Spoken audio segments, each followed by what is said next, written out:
ইসলাম ধর্মের পবিত্র মাস বা রমজান মাস শুরু হতে চলেছে। এই সময় অনেকেই মা হতে চলেছেন। কেউ 5 মাসের গর্ভবতী, তো কেউ আবার 1 মাসের গর্ভবতী, আবার কেউ 9 মাসের গর্ভবতী। তো তারা চাইছেন রোজা রাখতে। এক্ষেত্রে এই সময় রোজা রাখা যাবে কি না, বা রোজা রাখলে বাচ্চার কি কোনো রকম ক্ষতি হবে, এই বিভিন্ন বিষয়ে অনেকে জানতে চেয়েছেন। চলুন আজকের ভিডিওতে এই বিষয়ে আলোচনা করব। নমস্কার, দেশকোণ পঞ্চুর আরেকটি নতুন ভিডিওতে সকলকে স্বাগত। তো আজকের ভিডিও মূল আলোচনা হলো গর্ভাবস্থায় রোজা রাখা যাবে কি না। এক্ষেত্রে আপনি যদি রোজা রাখেন সেক্ষেত্রে কোন কোন জিনিসগুলো মনে রাখতে হবে, কোন ধরনের লক্ষণ দেখলে রোজা ভেঙে ফেলতে হবে, আর গর্ভাবস্থায় কারা ভুলেও রোজা রাখবেন না, এই বিভিন্ন বিষয়ে ডিটেলসভাবে আলোচনা করব। ভিডিওটা স্কিপ না করে শেষ পর্যন্ত দেখুন আপনি যদি রোজা রাখতে চাইছেন। আর ভিডিওটা ভালো লাগলে, ইনফরমেটিভ মনে হলে বেশি বেশি শেয়ার করুন, পারলে একটা লাইক করুন, আর অবশ্যই চ্যানেলটাকে সাবস্ক্রাইব করে পাশ থাকবেন। চলুন ভিডিও মনে বেশি যাওয়া যাক। তো দেখুন, গর্ভাবস্থায় রোজা রাখা আর না রাখাটা নির্ভর করে পুরোপুরি আপনার উপর। কারণ এই সময় বিশেষ কিছু কারণ যেগুলো যদি আপনার ক্ষেত্রে না থাকে তাহলে কিন্তু আপনি নিশ্চিন্তে রোজা রাখতে পারবেন। যেমন এর মধ্যে প্রথমত হলো, গর্ভাবস্থায় আপনার ক্ষেত্রে যদি শারীরিক কোনো রকম সমস্যা না থাকে, বা আপনার ডাক্তারবাবু যদি আপনাকে রোজা রাখতে বলেন তাহলে কিন্তু আপনি রোজা রাখতে পারবেন। দ্বিতীয়ত, প্রেগনেন্সিতে আপনার বাচ্চার যদি কোনো রকম সমস্যা না থাকে, বাচ্চা হেলদি রয়েছে, ঠিকঠাক সময়ে ঠিকঠাকভাবে বৃদ্ধি পাচ্ছে, তাহলে কিন্তু আপনি নিশ্চিন্তে রোজা রাখতে পারবেন। তৃতীয়ত, আপনার আগের প্রেগনেন্সি যদি কোনো ধরনের সমস্যা হয়ে থাকে, বা আগের প্রেগনেন্সি মিসক্যারেজ হয়ে গেছে, সেক্ষেত্রে এই প্রেগনেন্সিটা কিন্তু একটু ঝুঁকিপূর্ণ অবস্থা থাকে।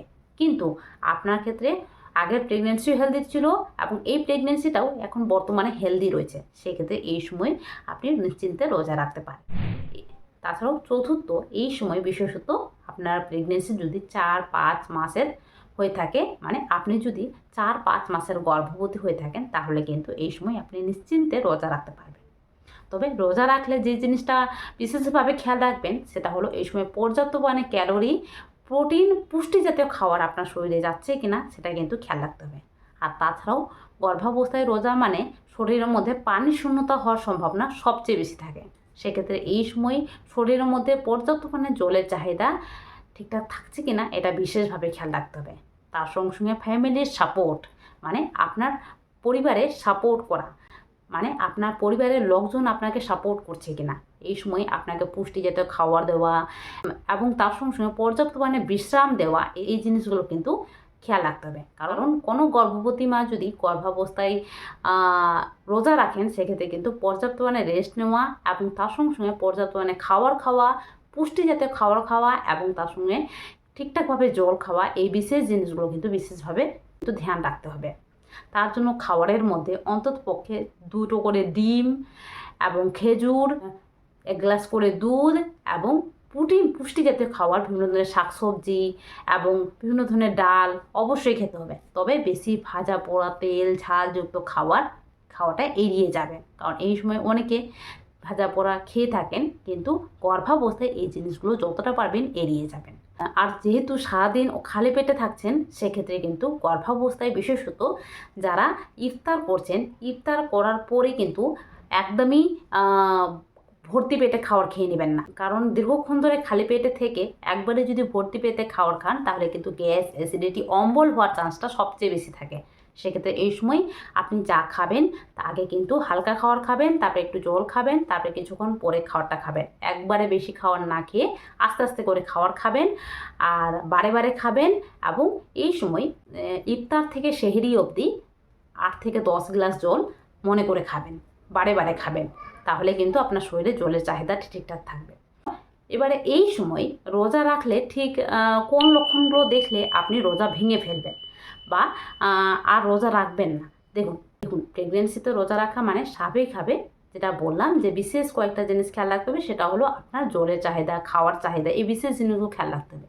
এবারে এই সময় অনেক মায়েদের ক্ষেত্রে যদি বিশেষ কিছু লক্ষণ দেখা যায়, তাহলে কিন্তু জলদি আপনি রোজা ভেঙে আপনি জল খাবেন আর কিছু খাবার খাবেন। তার মধ্যে প্রথমত হলো, এই সময় যদি আপনার ক্ষেত্রে শারীরিক অস্বস্তি লাগে বা অতিরিক্ত দুর্বলতা লাগে, তাহলে কিন্তু রোজা ভেঙে ফেলবেন। দ্বিতীয়ত, আপনার চোখে ঝাপসাপনা দেখাচ্ছে বা চোখে অন্ধকার দেখাচ্ছে বা মাথা ঘুরে পড়ে যাচ্ছেন, এই জিনিসটা হলেও আপনি কিন্তু রোজা ভেঙে ফেলবেন। এমনকি আপনার প্রস্রাবের রং গাঢ় হলুদ হয়ে গেছে, একদমই গাঢ় হলুদ হয়ে গেছে, এক্ষেত্রেও রোজা ভেঙে ফেলবেন। এর মানে কিন্তু আপনার শরীরে জলের চাহিদা অত্যাধিক পরিমাণে কমে গেছে, এতে কিন্তু বাচ্চার ক্ষতি হতে পারে। এই জিনিসগুলো কিন্তু অবশ্যই খেয়াল রাখবেন। এক্ষেত্রে কিন্তু অনেক সময় যেটা হয় যে এই জিনিসগুলো অনেক মারা এড়িয়ে যান, যার কারণে অল্প সময়ের মধ্যে মারাত্মক ক্ষতি হয়ে থাকে। এবারে এই সময় এই জিনিসটাও জানা প্রয়োজন, সেটা হলো কোন লক্ষণগুলো দেখলে আপনি দেরি না করে ডাক্তারের কাছে যাবেন। মানে এই সময় কোন লক্ষণগুলো দেখলে আপনি চটজলদি ডাক্তারের কাছে ছুটে যাবেন, সেটা হলো এই সময় আপনার বাচ্চার নড়াচড়াটা অত্যাধিক পরিমাণে কমে গেছে বা সারাদিন ধরে বাচ্চার নড়াচড়াটা পাননি, সেক্ষেত্রে এই সময় দেরি না করে ডাক্তারের কাছে যাবেন। আর দ্বিতীয়ত, আপনার জনিপথ থেকে যদি কোনো ধরনের রক্ত বা ব্লিডিং হয়ে থাকে বা কোনো ধরনের ওয়াটার লিকেজ হচ্ছে বা এক নাগারে জল পড়ছে, এক্ষেত্রেও কিন্তু আপনি দেরি না করে ডাক্তারের কাছে যাবেন। অথবা আপনার ক্ষেত্রে যদি পেটে কোনো ধরনের মোচড় দিচ্ছে বা পেটে ব্যথা করছে, সেক্ষেত্রেও দেরি না করে ডাক্তারের কাছে যাবেন। লাস্ট একটা বিষয় বলি, সেটা হলো আপনি যদি মাথা ঘুরে পড়ে যান, সেক্ষেত্রেও দেরি না করে ডাক্তারের কাছে যাবেন। এই সমস্ত লক্ষণগুলো কিন্তু ইঙ্গিত করে যে আপনার সময়ের আগে ডেলিভারি হওয়া বা বাচ্চার কোনো ক্ষতি হওয়া, সেক্ষেত্রে দেরি না করে জলদি ডাক্তারের কাছে যাবেন। আপনি যদি সঠিক সময়ে ডাক্তারের কাছে যান, তাহলে কিন্তু পর্যাপ্ত ট্রিটমেন্টের মাধ্যমে এই জিনিসগুলোকে কিন্তু হ্যান্ডেল করা যায়। কিন্তু আপনি লেট করে ফেললে বাচ্চার মারাত্মক ক্ষতি হওয়ার সম্ভাবনা থাকে। এবারে আসি, গর্ভাবস্থায় কারা ভুলেও রোজা রাখবেন না। সেটা হলো গর্ভাবস্থায় যাদের ক্ষেত্রে হাই ব্লাড প্রেশার রয়েছে, যাদের ক্ষেত্রে ডায়াবেটিস রয়েছে, অথবা যাদের ক্ষেত্রে রক্তে হিমোগ্লোবিনের পরিমাণ কম রয়েছে, তারা কিন্তু ভুলেও রোজা রাখবেন না। কারণ এই ক্ষেত্রে এই জিনিসগুলো কিন্তু তারতম্য ঘটে আর আপনার ক্ষেত্রে বিভিন্ন ধরনের শারীরিক সমস্যা আরও বেড়ে যায়। তৃতীয়ত, যারা প্রথম এবং তৃতীয় মাসের গর্ভবতী রয়েছেন, তারা ভুলেও রোজা রাখবেন না। কারণ প্রথম মাসে গর্ভবতী হলে স্বাভাবিকভাবে এই সময় বাচ্চার অঙ্গ কিন্তু আস্তে আস্তে করে গঠিত হতে শুরু করে। মানে বাচ্চার হার্ট, লাং, লিভার, ব্লাডার, এই বিভিন্ন জিনিস কিন্তু আস্তে আস্তে করে গঠিত হয়। কিন্তু এই সময় যদি দীর্ঘ সময় ধরে না খেয়ে থাকেন, সেক্ষেত্রে বাচ্চার শরীরে শর্করার মাত্রা কমে যাবে। এক্ষেত্রে বাচ্চার হাইপোগ্লাইসেমিয়া বা শরীরে সুগারের মাত্রা কমে যায়। এক্ষেত্রে আপনার প্রেগনেন্সি মিসক্যারেজ বা বাচ্চার মারাত্মক ক্ষতি হওয়ার সম্ভাবনা থাকে। তাছাড়াও যারা লাস্ট 3 মাসের গর্ভবতী রয়েছেন, সেক্ষেত্রে এই সময় যেটা হয় যে বাচ্চা কিন্তু দ্রুত হারে বাড়ে। আর এই সময় আপনার শরীরে পুষ্টির চাহিদা থাকাটা খুবই জরুরি, আর পর্যাপ্ত খাওয়াটা কিন্তু খুবই জরুরি। এক্ষেত্রে এই সময় যদি আপনি কোনো কারণবশত খাওয়ার কম খান, এক্ষেত্রে কিন্তু বাচ্চার ওজন কম হবে বা সময়ের আগে ডেলিভারি হয়ে যাবে। তো এই জিনিসটা কিন্তু মনে রাখবেন। তাছাড়াও এই সময় বিশেষত আপনার বাচ্চার যদি কোনো ধরনের শারীরিক সমস্যা থাকে, এক্ষেত্রেও তারা রোজা রাখবেন না। বা আপনার প্রেগনেন্সিতে ব্লিডিং হওয়া বা গর্ভফুল নিচের দিকে থাকা, তারা কিন্তু রোজা রাখবেন না। কারণ প্রেগনেন্সিতে কোনো ধরনের ঝুঁকিপূর্ণ অবস্থা থাকলে তারা যদি রোজা রাখেন, তাহলে কিন্তু খুব জলদি কিন্তু মিসক্যারেজ হয়ে যাওয়া বা সময়ের আগে ডেলিভারি হওয়া বা কম ওজনে বাচ্চা জন্ম নেওয়ার সম্ভাবনাটা সবচেয়ে বেশি থাকে। তাছাড়া আপনি কিন্তু গর্ভাবস্থায় রোজা রাখতে পারেন, এক্ষেত্রে চিন্তা টেনশন করবেন না, রাখতে পারেন। তবে রোজা না রাখলেও গর্ভাবস্থায় বিশেষত কোনো অসুবিধা হয় না। সাধারণত রোজার পরে কিন্তু আরেকটা রোজা থাকে, যেখানে কিন্তু আপনারা করতে পারেন, সেই সময়টা না হয় করে নেবেন। কিন্তু আপনি যদি এই সময় রোজা রাখেন, তাহলে কিন্তু ঝুঁকি হওয়ার সম্ভাবনাটা সবচেয়ে বেশি থাকে। তার জন্য কিন্তু চেষ্টা করবেন যে এই সময় ঈশ্বর বা আল্লাহর নাম নেওয়ার জন্য। আপনি যদি রোজা রাখেন, তাহলে কিন্তু পর্যাপ্ত পুষ্টির চাহিদা যাতে থাকে, আর এই সময় আপনার ফ্যামিলির যে কোনো একজন কিন্তু আপনার যাতে পাশে থাকে।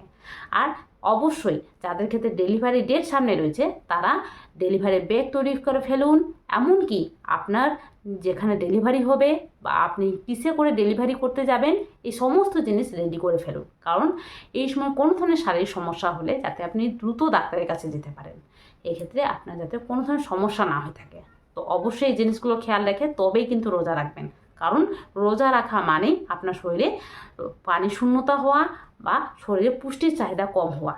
তার জন্য কিন্তু অবশ্যই যারা রোজা রেখে দেখছেন যে 7 দিন পরে বাচ্চার ওজনটা মনে হচ্ছে কমে গেছে, তারা কিন্তু আর রোজা রাখতে যাবেন না। এক্ষেত্রে ক্ষতি হওয়ার সম্ভাবনাটাই সবচেয়ে বেশি থাকে। তো এই বিশেষ জিনিসগুলো খেয়াল রেখে তবেই রোজা রাখবেন। আদারওয়াইজ রোজা না রাখলেও মায়ের কোনো রকম ক্ষতি হয় না। কারণ মায়ের প্রার্থনা বা মায়ের যে ডাক, সেটা কিন্তু আল্লাহ বা ঈশ্বর সবচেয়ে আগে শুনেন। সেটা মা রোজা রাখুক চা না রাখুক, তার জন্য এই সময় মাদের কিন্তু বিশেষ ছাড় থাকে, বিশেষত গর্ভবতী মাদের বিশেষ ছাড় থাকে। তার জন্য এই সময় চিন্তা টেনশন না করে এই সময় ঈশ্বর বা আল্লাহর নাম করুন, তাতেই কিন্তু আল্লাহ সন্তুষ্ট হবেন। এই সময় ভালো থাকুন, সুস্থ থাকুন। আপনি সুস্থ থাকলে, আপনি ভালো থাকলে বাচ্চা অটোমেটিক্যালি ভালো থাকবে। তো চলুন আজকে ভিডিওটা এই পর্যন্ত। ভিডিওটা কেমন লাগলো কমেন্ট বক্সে জানাবেন, আর অবশ্যই বেশি বেশি করে শেয়ার করুন, কারণ এই সময় অনেকে রয়েছেন যারা রোজা রাখতে চাইছেন কিন্তু বুঝতে পারছেন না তারা রোজা রাখতে পারবেন কি পারবেন না। তো আশা করি আজকের ভিডিওর মাধ্যমে ডিটেলসভাবে বুঝতে পারবেন। তো চলুন দেখা হবে আরেকটি নতুন ভিডিওতে। আজকের জন্য টাটা। সবাই ভালো থাকবেন, সুস্থ থাকবেন, সাবধানে থাকবেন।